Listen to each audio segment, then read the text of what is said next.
Yeah, regarding the spark plug issue. Yeah. At what point did you, is it a percentage of complaints? What's the point at which you decide, oh man, we need to rethink what's going on. This isn't just a fluke. That's a great point too. So what we do, so let's say we get a complaint. Now when it comes to safety, there's not a hard and fast rule. When it comes to safety issues, one's enough.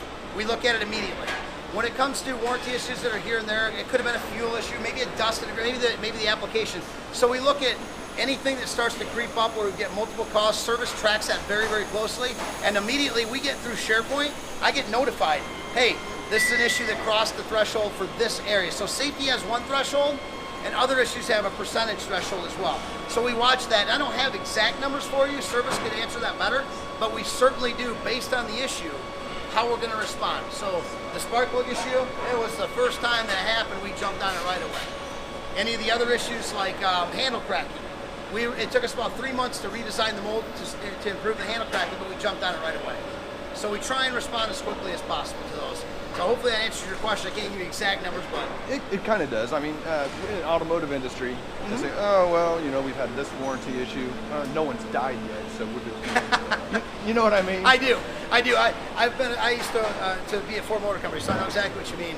The tire Explorer issue, you know, the Firestones. Yeah. So no, for us, we really place importance on making sure that we respond to any kind of issues in the field. Now, you can't respond to every single little thing. Right. But again, the spark plug one came very quickly to us, and we resolved it very quickly as well.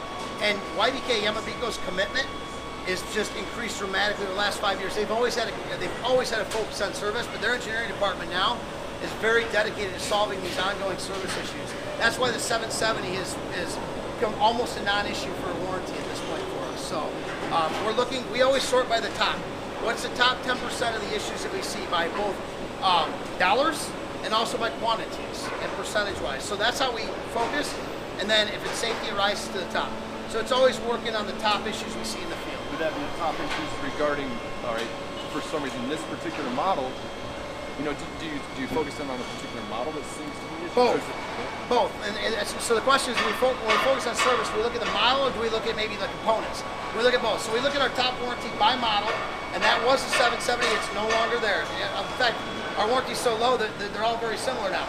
So we focus on that, but then we also look at things like carburetors and suppliers. So how is our Walbro carburetor or Zama carburetor doing, right? And if those are actually showing high warranty, that crosses several models. So we look at both. We look at several Pareto charts, and the top issues that we're seeing by component or supplier or by unit we focus on. So we do it both ways.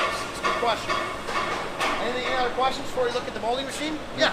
I have one. What's up? I'm curious, I didn't remember hearing this earlier. Whenever you guys get a big order in, like say you're working on a specific product, you get a big order in for something else, how long does it take you guys to flip assembly line? Oh, it's a good question.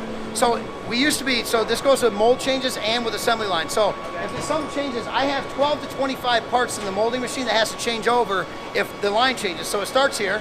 It used to be 2 hours, now it's 15-minute changeover. Wow. We worked very diligently on, I could go for hours on this, but essentially we did it's called SMED, single method exchange of die. How do you get every minute out of that to get the tool change improved and get it done quickly and efficiently?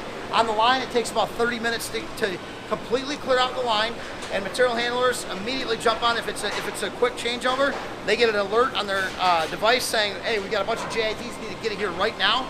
And then we put a huge emphasis and put multiple group leaders on the line, flip it over, and it takes 30 minutes from the time we stop that line to the time a finished product comes off the line. Wow. So that's how it works for us now. Okay. And I always make sure that we carry enough components to be able to have flexibility for those orders.